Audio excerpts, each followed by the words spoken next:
না না, আপনি কি খালার লাগে সত্যি সত্যি চলে যাবেন নাকি? আপনি গেলে তো শামসু একদম একা হয়ে যাইব।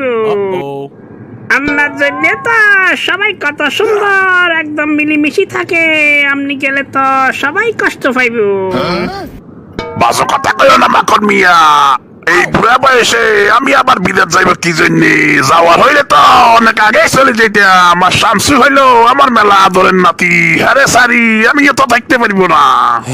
এত আদরের নাতি রে সারি, থাকবে তো উপায় নাই আমার। আপনার আপন মেয়ের থেকে নাতির প্রতি এত আন্তরিকতা কি জন্য নানা? আমি তো আপনাদের সম্পর্ক দেখি গর্ব করাছে চিন্তায় পড়ে গেছি বেশি। খালা যদি আপনার আপন মেয়ে হয়, খালার থেকে নাতি এত আপন হইল কিভাবে? সম্পর্কর মধ্যে কিন্তু আর কারণ খুঁজি লাভ নাই মাখন মিয়া। কিছু সম্পর্ক মন থেকে এমনি চলে আসে, আর এটার জন্য যদি পরিস্থিতি বাধ্য করে তাহলে তো ওই সম্পর্ক টিকাই রাখা লাগে।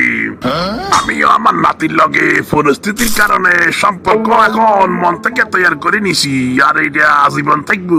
আমি আর বাঁচমু কয়দিন। আমি তো আগা মাথা কিছু বুঝতে পারতেছি না নানা।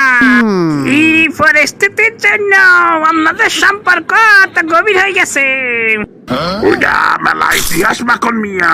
তুমি আবার অন্য কাউরে বললো না এসব কথা। জানাজানি হইলে হাসাহাসি করিব এসব নিয়ে। আপনি চোখ বন্ধ করি আমারে বিশ্বাস করতে পারেন। আমারে বিশ্বাস করা মানি তালামারি চাবিটা আপনার কাছে জমা রাখার মতো। দুঃখের কথা অন্যরে বললে একটু হালকা হয় মনটা। তাহলে শুনো মাখন মিয়া, শামসুর নানি মরি যাবার আগে জায়গা সম্পত্তি যা আছে সব শামসুর নামে লিখে দিয়েছে। আমি এটা শামসুর কাছে বলি নাই। এই বয়সে যদি এসব বলি তাহলে তো সব নষ্ট করে ফেলবো। তাইলে কি নানি শামসুরে বেশি ভালোবাসতো মনে হয়? নাতির প্রতি ভালোবাসা দেখাতে যাইয়া আমার প্রতি তো জুলুম করছে। আমার পেনশনের টাকা সয় সম্পত্তি সব শামসুর নামে লিখে দিছে। নানির সাথে কি আপনার কোনো আনমনা ছিল নাকি নানা? নাইলে নানি এরকম করলো কি জন্য আপনার লাগে?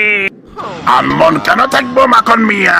তোমার নানি তো আমারে প্রচুর ভালোবাসতো, আমি ওরে অনেক বেশি ভালোবাসতাম। সেই ভালোবাসা থেকে তো এরকম করছে। তোমার নানি চিন্তা করছে আমার নামে যদি ওইসব থাকে আমি হয়তো আরেকটা বিয়ে করে ফেলবো। এই বয়ে আমার নামে কিছু রাখে নাই। হয়তো ঠিকই বুঝতে পারতেছিল ডাল মে কুছ কালা হে।